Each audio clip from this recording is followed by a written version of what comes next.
Breaking tonight, we are just moments away from liftoff for Artemis II, set to make history as the first crewed mission to circle the moon in more than 50 years. The four-person crew will ride aboard NASA's Orion spacecraft for a roughly 10-day journey around the moon and back, expected to beat Apollo 13's distance record by about 4,000 miles. If all goes according to plan, splashdown in the Pacific off San Diego is expected next Friday, April 10th.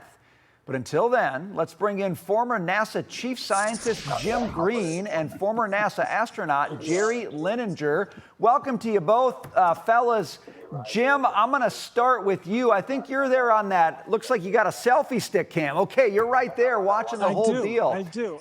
What's it? Right over there. Okay, what's it like on the ground? Just tell me about the setting right now. So right now, there's hardly a cloud in the sky. It's just beautifully blue, nice light wind. I'm here with thousands of people across what's called Banana Creek. It is a huge rocket, the most powerful rocket humans have ever made. And it's going to launch, and I'm sure it will, within the next 2 hours, maybe within the next 2 minutes. We're getting down to the last few seconds. Everything is a go, by the way. Jim, before I move on to Jerry, can you see the countdown clock from where you are? Because it was, they were doing the go, no-go poll, and it was paused at 10 minutes. It's transitory. It's very short. Yeah, so I can't see the clock from here, but we're beyond the 10 minutes. Is that right? Or are we still in the 10-minute hold? Yeah, we're in the 10-minute hold at the moment. Jerry, just put the viewers where these four astronauts are sitting. This is the first mission to the moon or around the moon since in more than 25 years. And this is the first female astronaut to go to the moon, the first black astronaut to go to the moon, and the first Canadian as well. So just talk about the nerves, or they know they're prepped and ready to roll. I think they know they're prepped and ready to roll, and I'm excited. I'm just looking at that beautiful picture there. We got beautiful weather. The T-10 is a planned hold. They have time to go around. You heard it like in Apollo 13, GNC, go for launch. And I was just listening to the polling, and everything's go, go, go. A couple little minor things they were discussing, but it all sounds good. They're all lying flat on their back. They've been working at this for the last, 2 years solid. We've got two naval aviators in command there. The commander, Reed, and the pilot are both naval aviators. So they've flown off aircraft carriers in the dark on stormy nights. So they're calm. And I'll tell you, people say, you're trying to act like you have the right stuff. But I'll tell you, when I was sitting on the launch pad myself, I think my pulse was probably 65, 70, because I was very calm. I was very confident. And I was saying, I'm not letting my teammates down, and I'm going to use my brain and do everything right. So you just compartmentalize any anxiety, fear, and you just are excited to launch. So, Jim, let me ask you, because you're the scientist. You're kind of you're not there in the vessel flying. You're not the astronaut. How are the scientists and the engineers feeling in this last 10 minutes? Is your pulse slow? Are you calm? Or are you really on edge at this moment because you're just like everything's got to go just right, Jim? Yeah. So I'm on edge. I mean, even though we're not in the capsule, we're there. As head of planetary for many years, I've been involved in many missions that launched from this place, and it's just tremendously exciting. All your hopes and for the future and the science you want to do are riding on this launch, and it goes, and then you are successful, and that's what's going to happen here. I can't hear I think you're listening to Mission Control, but the update from NASA as of 6:19, so that was 6 minutes ago, was the launch team had made the decision to extend the T-10-minute hold. Has the clock kicked in? The clock is moving, so now we're 9 and 25 seconds and counting. But they were just giving engineers time to work through those final preps for liftoff. So now we're 9 minutes out. And I just can't, Jerry, even express like watching just film over and over again from the first moon launch and seeing all of the people behind the scenes in mission control and the people on the ground, but certainly in space as well, and meeting Buzz Aldrin, just the energy behind it. And even to this day, it still captures hearts and minds and spirits and imagination. And I think that's why it's so important that we're doing this as a nation. Hey, it was inspiration to me. I was 13 years old looking up at the moon. I said, I want to do that someday. And, you know, I made it, and I worked hard to make it. So I think it's going to inspire everyone.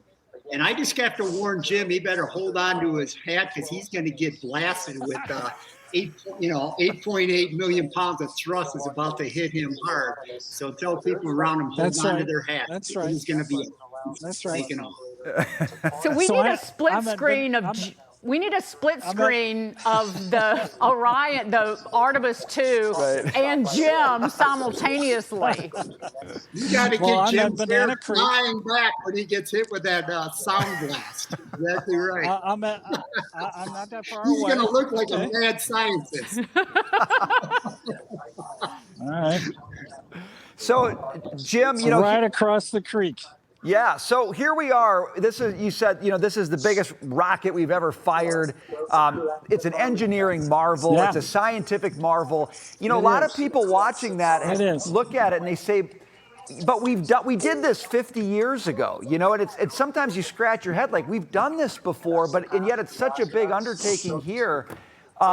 What is it like to come back from 50 years in a way, 50 years off? Did we have to relearn things? What was that like scientifically?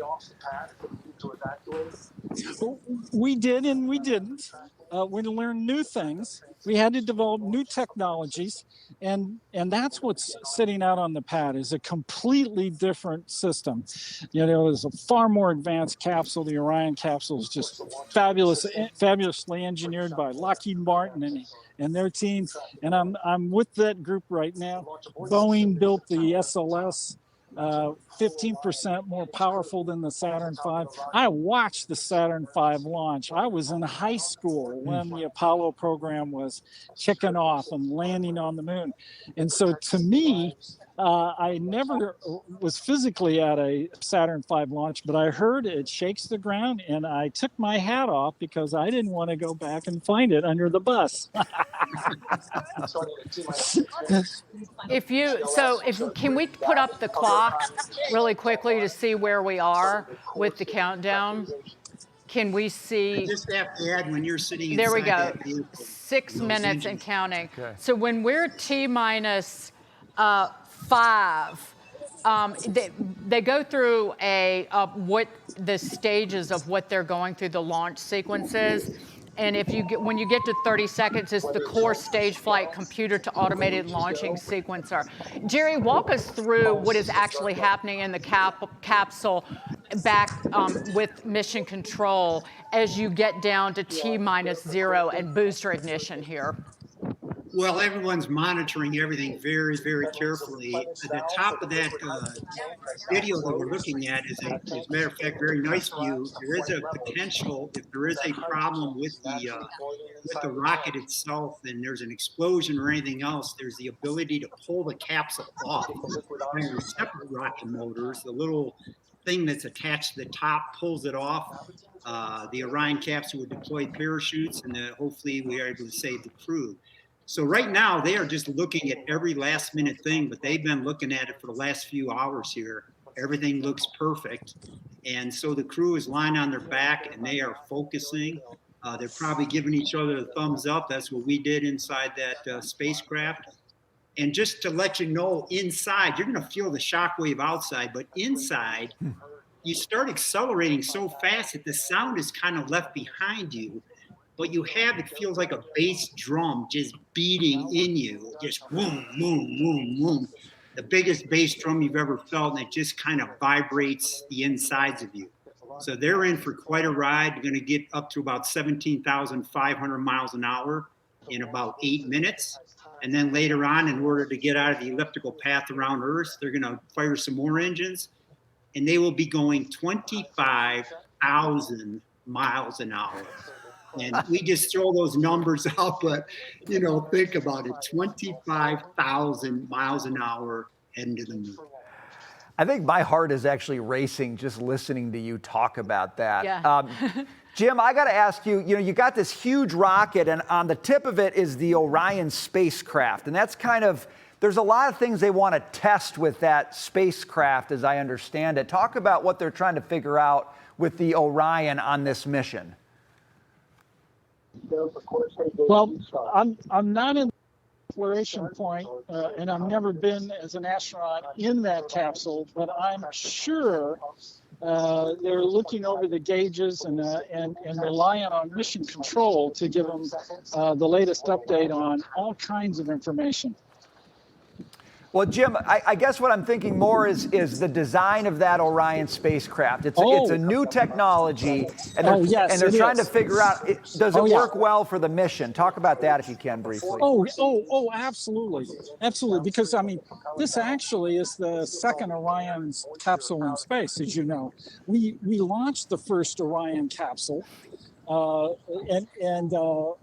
Artemis I, worked flawlessly inside. We had so many wonderful aspects of the new capsule that some concerns that happened on landing have all been resolved, and that's why we're ready for Artemis II. Just a few seconds. We're going to get that plus. So we are T-minus 2 and 23 at the moment. And just to go through really quickly to give these astronauts some credit. Reed Weissman, commander, Victor Glover, pilot, Christina Cook, mission specialist, and Jeremy Hansen, mission specialist. A lot of what they'll be doing in this orbit, and they will be within the moon's neighborhood, is testing the equipment that they're working with, testing their spacesuits and the like. Jerry, before we tune into mission control and wait for the ignition of these engines, just a quick final comment from you. Yeah, well, you're seeing the gimbling of the four main engines. Shuttle had 3 of them. Matter of fact, some of those engines might have taken me to space. We're reusing engines that we used on the shuttle. And it's just, again, a glorious day, and Godspeed to those astronauts and those American heroes.